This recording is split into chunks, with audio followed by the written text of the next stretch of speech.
어제 좋은 실적을 발휘하면서 주가가 급등하고 있는 종목은요, 오픈도어 외에 또 하나가 있습니다. 바로 소파이인데요. 소파이의 주가가 보시는 것처럼 12.4% 정도 주식시장이 마감된 이후에 올라가고 있거든요.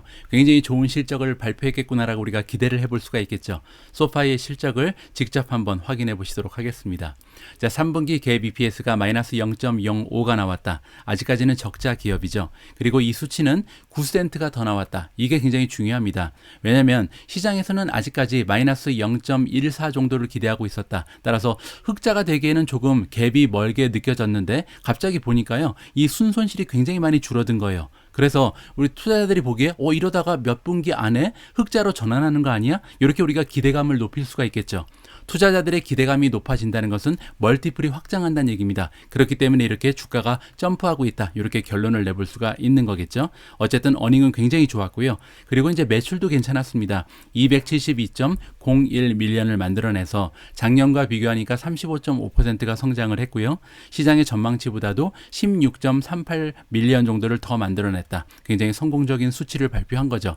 자, 그런데 가면 갈수록 더 좋아집니다. 자, 지금부터가 굉장히 중요한데요. 일단 첫 번째로 보실 부분은 뭐냐면 5분기 연속으로 컨시큐티브라는 것은 이제 연속성이 있는 거거든요. 연속적으로 포지티브라니까 흑자를 보여준 거거든요. 어디에서 흑자를 보여줬냐면 에비타가 흑자가 나왔다고 합니다.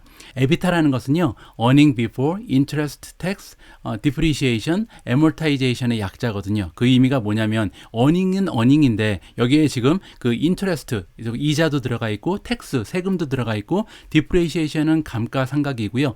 amortization은 그 보이지 않는 무형 자산의 감가상각이거든요. 이런 거를 빼기 전에는 아직 플러스 흑자를 기록하고 있다는 겁니다. 따라서 earning과 에비타는 굉장히 좀 비슷한 수치가 나올 가능성이 높다는 거죠. 그렇기 때문에 이렇게 5분기 연속으로 에비타가 플러스로 보여준다는 것은 가까운 미래에 정말 적자에서 흑자로 갈 가능성이 높구나. 이렇게 우리가 기대를 해볼 수가 있겠습니다. 자, 이번에 year over year 멤버 그로스를 보겠습니다. 1년간 그 멤버의 수가 얼마나 많이 늘었는가 굉장히 중요하겠죠. 무려 96%나 껑충 뛰어 올라서 2.9 밀리언을 마크하고 있습니다. 290만 명이 사용하는 플랫폼이라고 보시면 될 것 같고요. 새로운 멤버의 추가 숫자가 나와 있는데 단 3개월 동안 37만 7천 명이 더 지금 멤버로 가입이 됐다는 거죠. 그리고 이렇게 많은 숫자는 어느 정도로 높은 수치냐면 이 기업의 역사상 두 번째로 성과가 좋은 분기였다. 따라서 굉장히 그 멤버의 가입 추세가 가속화되고 있다. 이렇게 우리가 정리가 가능합니다. 토탈 프로덕트라는 것은 얼마나 많은 서비스, 상품을 지금 판매하고 있는가가 나와 있는데 108%가 올라갔다. 따라서 430만 건을 판매를 했고요. 이 수치가 굉장히 좋죠. 100% 넘는 성장률을 보여주고 있는데 이 수치 역시 5분기 연속으로 전년 대비해서 세 자릿수의 그 성장을 보여줬다는 면에서 우리가 의미를 찾을 수가 있을 것 같습니다. 자, 이번에 이렇게 소파이의 성장을 주도한 것이 나와 있는데요. 여러 가지 비즈니스 모델 중에서 소파이 머니, 소파이 인베스트, 그리고 소파이 크레딧 카드가 주도를 하고 있다라고 나와 있죠. 한 79%의 그 멤버 성장을 이 세 가지 부분에서 가져왔다. 소파이 머니라는 것은요, 어떻게 보면 하이브리드 체크 어카운트라고 보시면 될 것 같습니다. 예금도 하고 뭐 이자도 받을 수 있고요. 뭐 이러한 기능을 가지고 있죠. 캐시백도 받고요. 자, 소파이 인베스트는 이제 투자하는 거니까 주식 투자하고 이런 것을 얘기하고요. 소파이 크레딧 카드는 신용카드고요. 이렇게 세 가지의 비즈니스 모델에서 79%의 새로운 멤버를 가입시켰다라고 보시면 될 것 같고, 그리고 크로스바이라는 것은 이제 교차 세일이잖아요. 교차 세일의 73%도 요 세 가지가 담당하고 있다. 따라서 소파이는 원래 대출에 집중을 하던 기업이었는데 이렇게 성장하는 비즈니스 모델이 많이 보인다는 것은 가까운 미래에 그 매출의 다각화를 이루어내고 성장이 가속화될 가능성을 우리가 엿볼 수 있다. 그런 면에서 수치뿐만이 아니라 여러 가지 스토리가 굉장히 건강한 모습을 보이는 것이 소파이라는 기업이라고 자신 있게 좀 마무리를 해볼까 합니다. 소파이에 투자하고 계신 분들께는 굉장히 긍정적인 소식을 전해드릴 것 같아서 저 역시도 굉장히 기쁜 마음입니다. 자, 이렇게 오픈도어 그리고 소파이라는 기업은 굉장히 좋은 실적을 시장에 안겨주면서 주가가 급등을 하고 있는데요. 이들 기업보다 오히려 많은 폭으로 주가가 올라가고 있는 기업이 따로 있습니다. 바로 어펌인데요. 어펌의 주가는 지금 실적 발표 이후에 27%나 폭등을 해버렸습니다. 도대체 어떤 어닝 실적이 발표가 됐는지 직접 한번 읽어봐야겠죠.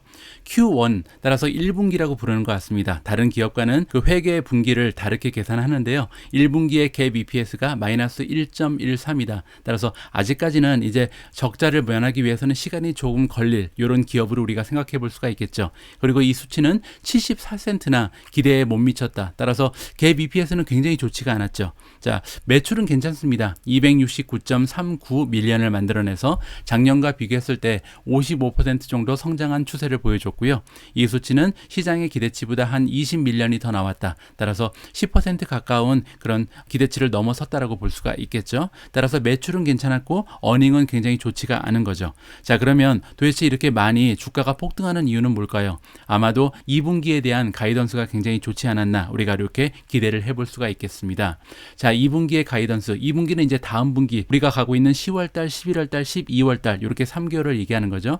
2분기의 가이던스가 320 밀리언에서 330 밀리언 정도의 매출을 기대를 할 수가 있는데요. 이 수치는 컨센서스보다 훨씬 높은 거다. 왜냐하면 컨센서스는 300 밀리언이 되지 않습니다. 따라서 컨센서스보다 다음 분기에 한 10% 정도의 서프라이즈를 보여줄 가능성이 높은 거죠. 그리고 피스칼 2022 지금 1월부터 12월까지 1년간의 레비뉴 가이던스가 나왔는데 1.25 빌리언에서 1.25 빌리언 정도를 만들어낼 것이다. 그리고 이 수치 역시 컨센서스는 1.21이기 때문에 이 수치를 가뿐히 넘어서는 굉장히 좋은 전망치가 이번에 발표가 됐습니다. 자, 그리고 지난 분기에 액티브 컨슈머가 얼마나 늘었는지 봐야겠죠. 사용하는 그 소비자의 숫자가 무려 124%나 껑충 뛰어 올라서요.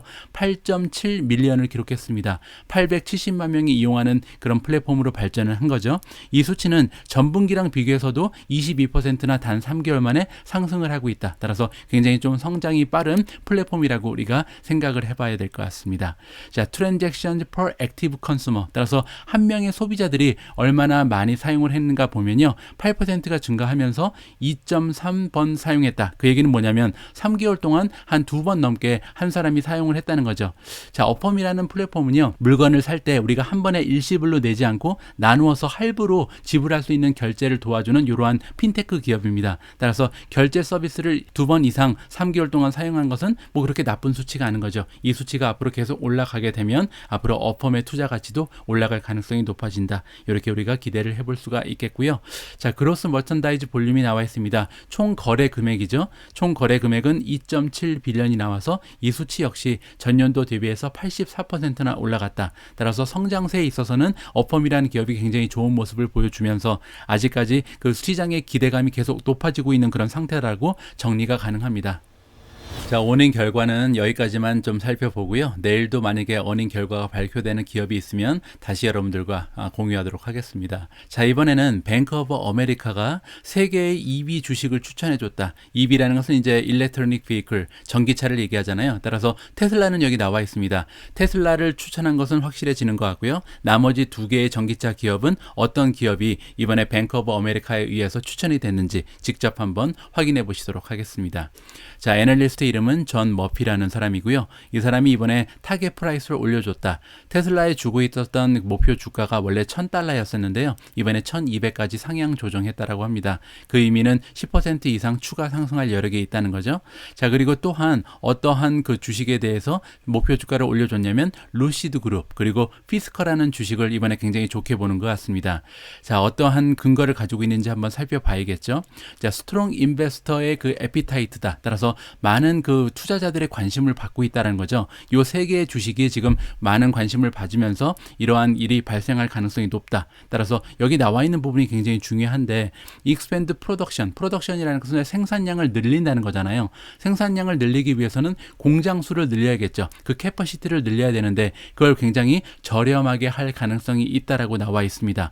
투자자의 관심이 올라가면 올라갈수록 투자의 자금이 계속해서 들어갈 거 아니에요. 그렇게 되면 어떻게 보면 인기가 없는 기업들 기업들 같은 경우는 부채를 내서 이렇게 생산의 그 용량을 넓혀 나가야 되는데 인기가 많은 전기차 같은 경우는 그럴 필요가 없다는 거죠.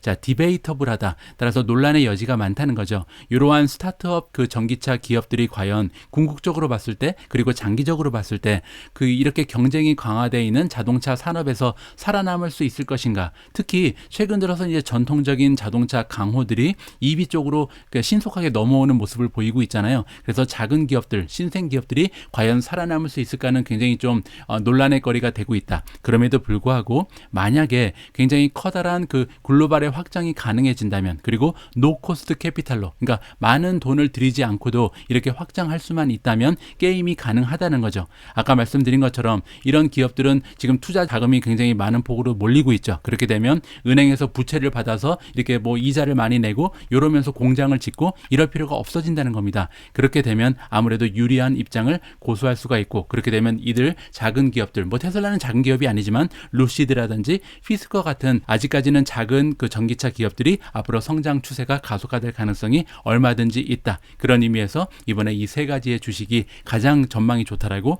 뱅크 오브 아메리카에서 추천을 해줬습니다.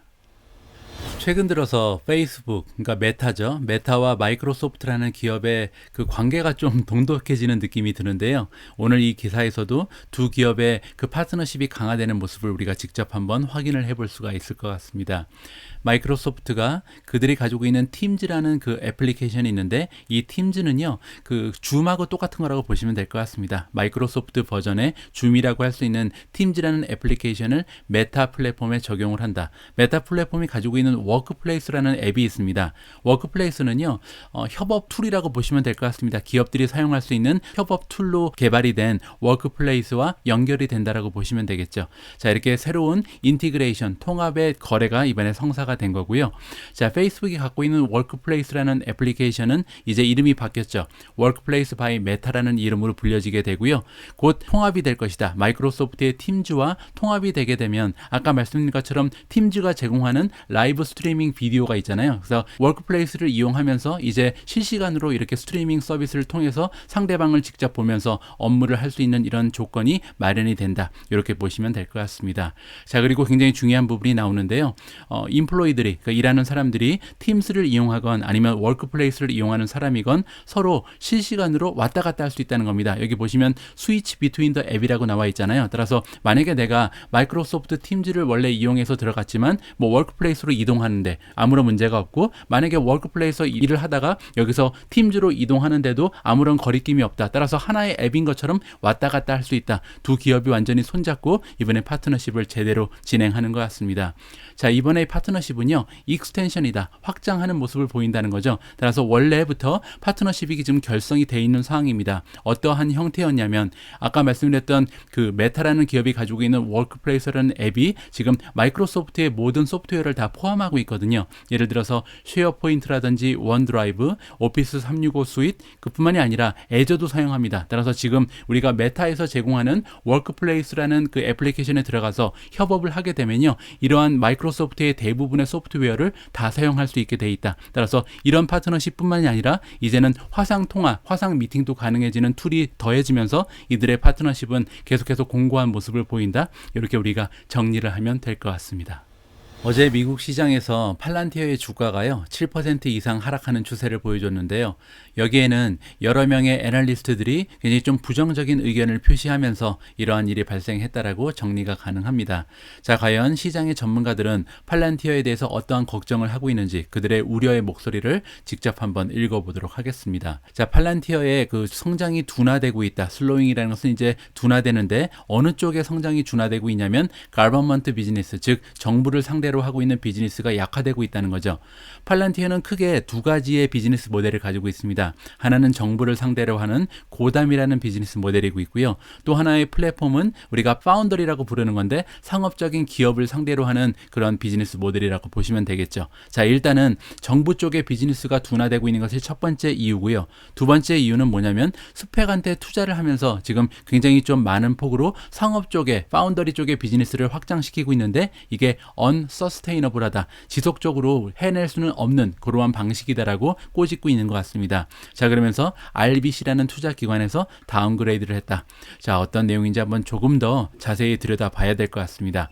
팔란티어의 주가가 지금 떨어지고 있는데 그 이유는 다운그레이드를 받았다. 따라서 원래는요 섹터 퍼폼이었는데 홀드의 의견을 주고 있었는데 이번에 언더퍼폼이니까 매도로 바뀐 거죠. 팔아버려라. 이러한 그 안 좋은 그 평가를 해주고 있는 투자 기관은 RBC 캐피탈이고요. 프라이스 타겟 역시도 원래 $25로 주고 있었는데 이번에 $19로 하향 조정했다라고 합니다. 자, 애널리스트의 이름은 리시 할루리아고요. 자, 이분에 따르면 디셀레레이션 됐다. 지금 가속화의 반대말이거든요. 완전히 둔화되고 있다는 거죠. 가버먼트 비즈니스, 정부를 상대로 하는 비즈니스가 규모가 굉장히 크기 때문에 중요한데 이 부분이 둔화되는 모습이 굉장히 걱정스럽다라고 얘기하죠. 또 하나는 뭐냐면 커머셜 쪽에 아까 말씀드린 것처럼 파운드리 쪽엔 굉장히 좀 가속화가 되고 있는데 이 가속화의 원인이 뭐냐면 스펙 주식에 투자를 함으로써 나중에 이 스펙 주식들이 기업들이 성장하게 되면 고객으로 삼는다. 이러한 전략을 사용하고 있는데 이것이 서스테이너블하지 못하다. 장기적으로는 지속될 수 없다라고 의견을 제시하고 있습니다. 자, 3분기에 미국 쪽의 커머셜 레비뉴 그로스를 보면 103%를 기록하고 있습니다. 그만큼 상업 부분은 그러니까 파운드리 쪽은 굉장히 좀 성장세가 가속화되고 있는 거죠. 그리고 상업 쪽 부분의 고객사의 성장세 역시 분기를 봤을 때 지난 분기에 비해서 무려 46%나 고객사의 수가 늘어났다고 합니다. 그리고 지난 그 12월 31일과 비교를 해보면 그러니까 한 9개월이죠. 9개월 동안 고객사의 수가 135%나 늘어났으니까 파운드리 쪽은 굉장히 성장세가 좋은 겁니다. 자, 그런데 너무 상업 쪽에만 집중을 하다 보니까 지금 어떻게 보면 정부 쪽의 비즈니스에 등한시된 것이 아닌가 이런 우려를 하는 것 같고요. 자, 그리고 또 하나 지금 쿼트를 한 게, 그러니까 인용한 게 뭐냐면 이 기업이 계속해서 포트폴리오를 증가시키고 있다. 스펙 쪽에 투자를 너무나 많이 늘려나가고 있다고 우려를 하는 거죠. 지금 300밀리언 정도를 투자하고 있는데 과연 이 투자를 다 회수할 수 있을 거지 이것이 좀 의문이다라고 생각하는 것 같습니다. 자, 2분기 같은 경우는 정부에서 들어오는 매출이 66%나 전년도 대비해서 증가를 했었습니다. 자, 그런데 지금 3분기를 보면 그 증가세가 34%로 굉장히 많이 둔화가 됐거든요. 그러한 의미에서 이번에 팔란티어의 등급을 낮춰서 매도 의견을 제시한 것 같습니다. 자, 다른 기관은 어떨까요? CTE 같은 경우는 다시 한번 확인을 해줬다. 셀 레이팅을 계속해서 주고 있다고 얘기하고 지금 목표 주가 역시도 $18로 굉장히 낮게 형성이 돼 있고요. 월프 리서치 같은 경우는 프라이스 타겟을 $25에서 20으로 하향 조정했다. 그리고 피어 퍼폼이니까 홀드를 주고 있습니다. 자, 마지막으로 모간 스탠리를 보면요. 레이즈했다, 올려줬다는 거죠. 프라이스 타겟 같은 경우는 원래 22였는데 24로 상향 조정했고요. 하지만 그들이 갖고 있는 레이팅이 언더웨이트입니다. 언더웨이트는 매도거든요. 따라서 전반적으로 팔란티어에 대해서 굉장히 부정적인 의견을 가지고 있는 애널리스트 그리고 전문 기관에 굉장히 많다라고 우리가 확인을 해볼 수가 있는 거죠. 자, 그런데 저의 개인적인 의견은요. 과연 이렇게 상업 쪽에 그 비즈니스가 확장되는 것이 나쁜 일인가? 저는 조금 의구심이 듭니다. 왜냐하면 가버먼트, 정부의 비즈니스는 어떻게 보면 정해져 있잖아요. 정부라는 것은 아무래도 굉장히 작은 집단이고 뭐 규모가 작다라기보다는 쓰는 돈은 많을지 몰라도 부서의 그 숫자는 정해져 있잖아요. 확장세가 어느 정도 캡이 있다는 거죠. 그런데 상업 쪽은 그렇지가 않죠. 세상에는 정말 많은 기업들이 존재를 하고 이런 기업들의 상대로 해서 계속 비즈니스를 확장시킨다면 캡이 없으니까 계속해서 확장이 가속화될 가능성이 있지 않은가. 저는 오히려 이렇게 정부 쪽에 매달리지 않고 상업 쪽으로 움직이는 모습이 팔란티어의 성장을 가속화시킬 수 있다라고 믿고 있는 투자자이기 때문에 당분간 이러한 뉴스에도 흔들리지 않겠다라고 말씀을 드리고 싶습니다. 자, 다음 기사에 등장하는 기업은 엔비디아입니다. 상당히 많은 분들께서 투자를 진행하고 계신 기업인데요. 엔비디아 관련해서 굉장히 긍정적인 의견을 던져주는 전문가가 있어서 그 의견을 한번 함께 읽어볼까 합니다. 엔비디아는 지금까지 어헤드, 앞서 나가고 있다는 거죠. 가상현실 쪽에서 굉장히 앞서 나가고 있는 것이 엔비디아고요. It's not even close니까 지금 2등 기업과 비교했을 때 가깝지도 않다. 따라서 지금 완전히 독보적인 존재라고 얘기를 하고 있습니다. 이렇게 굉장히 긍정적인 평가를 해주고 있는 투자 기관의 이름은 로젠블랏이고요. 그러면서 타겟 프라이스를 이번에 400까지 올려줬다. 지금 현재 엔비디아의 주가가 300이 되지 않거든요. 따라서 300도 되지 않는 주가에서 400까지 올라간다는 것은 굉장히 큰 폭으로 주가의 상승을 이번에 기대할 수 있겠다. 이렇게 정리가 가능하겠죠. 자, 조금만 자세한 내용을 보실까요? 로젠블랏 시큐리티라는 투자 기관에서 이번에 부스팅 굉장히 많이 올려줬다는 거죠. 프라이스 타겟을 300에서 400까지 $100나 올려줬다라고 나와 있어요. 그리고 그 이유가 써 있죠. 옴니버스 프레젠테이션을 이번에 했는데 이 옴니버스라는 플랫폼에도 굉장히 좀 많은 잠재력을 발견할 수가 있었다라고 보면 되겠죠. 자, CEO인 젠센 황이 얘기하기를 익스텐드했다. 굉장히 좀 확장했다는 거죠. 이렇게 넓혀 나갔는데 이 기업이 가지고 있는 엔비디아가 가지고 있는 옴니버스라는 그 익스텐드 리얼리티 전략 소프트웨어가 있는데 이거를 3D 가상현실로 플랫폼으로 성장시킨다. 이렇게 보시면 될 것 같습니다. 그리고 이러한 3D 버추얼 월드는요. 구조적인 파운데이션이 될 것이다. 누구에게 이렇게 구조적인 파운데이션이 되냐면 메타라는 기업, 즉 페이스북이라는 기업이 가지고 있는 메타버스에 대한 비전이 있잖아요. 이거를 실현시켜 줄 것이 바로 우리가 가지고 있는 기술력이다라고 얘기를 하는 거죠. 따라서 페이스북이 생각하는 메타버스는 엔비디아가 없으면 되지 않는다. 이렇게 우리가 정리를 해볼 수가 있겠죠.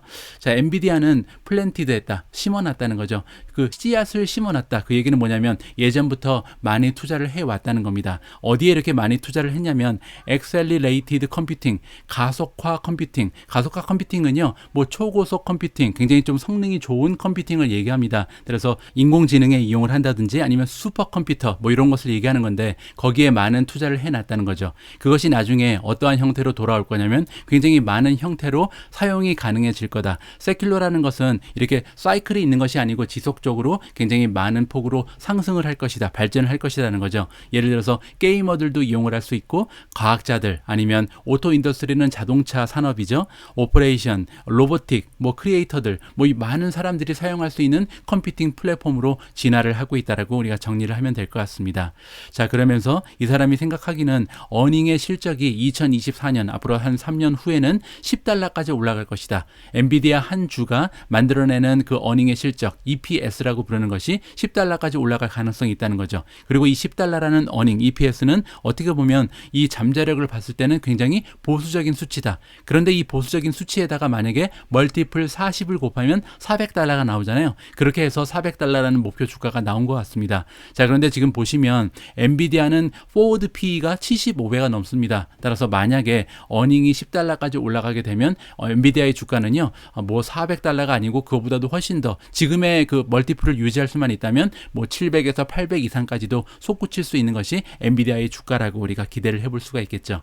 자, 그런데 엔비디아에 대해서 지금 우리가 살펴본 부분은 뭐 가상현실 아니면 다양한 산업 쪽에서 활용이 가능하다는 거였잖아요. 그런데 한 가지 우리가 잊지 않아야 할 부분이 있는데 바로 자율주행입니다. 한 이틀 전인가 루미나라는 기업의 주가가 완전히 용솟음 친 적이 있습니다. 그 이유가 뭐였냐면 엔비디아와의 계약을 따냈다는 소식이 전해졌으면서 이렇게 주가가 폭등을 해버렸거든요. 자, 어떤 소식이었냐면 2024년까지 이 셀프 드라이빙 카가 실현이 될 가능성이 있다. 시장에 나온다는 거죠. 그 역할을 엔비디아가 하게 될 것이고 거기에는 루미나 테크놀로지가 제공하는 라이더가 한몫을 하게 될 것이다. 이렇게 지금 전해지고 있습니다. 따라서 지금 엔비디아에 우리가 투자하는 이유가 너무너무나 많잖아요. 제가 엔비디아라는 기업에 투자하는 이유는요. 엔비디아라는 기업 한 군데를 통해서 여러 가지 4차 산업혁명의 키워드에 동시다발적으로 투자가 가능하기 때문입니다. 그 의미가 뭐냐면 엔비디아라는 기업이 지금 그들의 영향을 발휘할 수 있는 구역이 범위가 너무나 넓다는 거죠. 방금 전에 우리가 살펴본 것처럼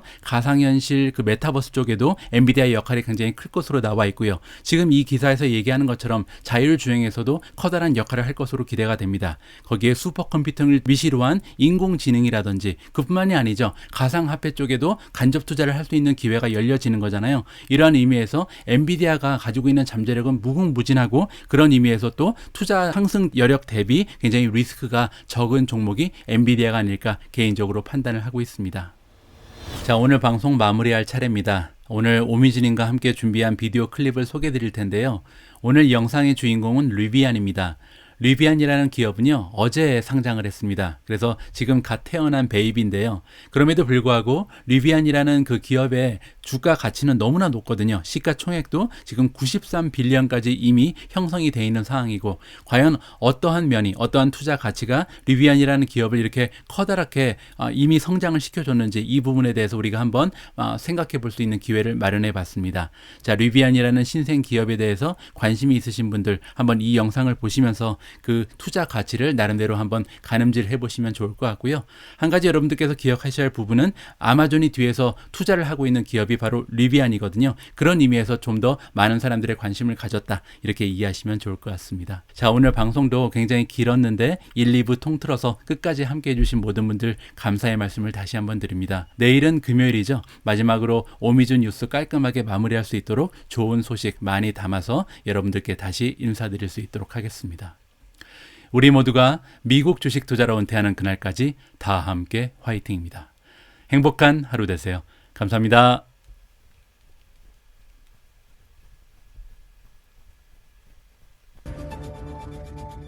Shares of the electric vehicle startup Rivian jumping more than a third in their market debut on the NASDAQ, just the latest indication of strong investor interest in the EV market. Yahoo Finance's Jared Blickery has been following this stock all day long. And Jared, this is the biggest IPO since 2014. Yes, that would be Alibaba. And if you're restricting it to US companies, it would be Facebook 1 year earlier, 2013. But I was looking at the Wi-Fi Interactive here. We can see the nice pop that we're seeing, and check out the market cap, 106 billion. And I just want to give everybody kind of a rundown on where they stand there. So just underneath Rivian, if it were to be in the S&P 500, it would be about number 76, number 77 there. To the downside, it would be bigger than 3M, Anthem, Analog Devices, ConocoPhillips, Moderna, Mondelez, and it's just a little bit smaller than Caterpillar, GE, Amgen, CVS, and Target. So a huge debut here. And I should note that, as I was saying when it first opened about 30 minutes ago here, that when it opens at a price like this with virtually no revenue, they've sold a few hundred here, but virtually no revenue. That compares to Alibaba, which had a market cap value of $250 billion when it came to market about 7 years ago. Put on a quick chart here of the price action. You can see off of the highs, almost reached 120. So a lot of action in this stock. We are looking at the NASDAQ big board there, tremendous volume on this. And just a reminder to readers here, I've interviewed Kathy Donnelly. She literally wrote the book with some other people on how to trade IPOs. 92% of all IPOs undercut their first day trading low within the first year. So if you didn't get in today, decent chance that you get in a lower price at some time in the future. No need to chase, but impressive to see this pop here right now. And just a couple of notes on their manufacturing designs. They are currently equipped to produce up to 150,000 vehicles annually, and that's on their two platforms. They have the R1 platform and the RCV platform. That's the commercial vehicle one. So between the two, on the R1, that's the retail side, they can produce up to 65,000, and on the RCV, they want to ramp up to 85,000 vehicles. And then once they do that by 2023 or so, then they expand once again, Alexis.